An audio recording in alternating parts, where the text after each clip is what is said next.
అందరికీ నా వందనాలు. నా పేరు మనీష్. నేను కొన్ని కంఠస్థ వాక్యాలు చెప్పబోతున్నాను. మొదటిది కీర్తనలు 23వ అధ్యాయం 1వ వచనం, యెహోవా నా కాపరి, నాకు లేమి కలుగదు. రెండవ సామెతలు 22వ అధ్యాయం 6వ వచనం, పాపము చేయు ప్రతి బాలుడు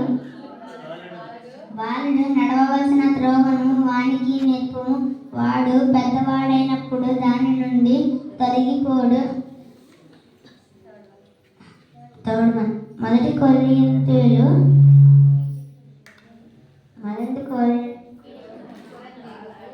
కొరింథీయులకు 13:13,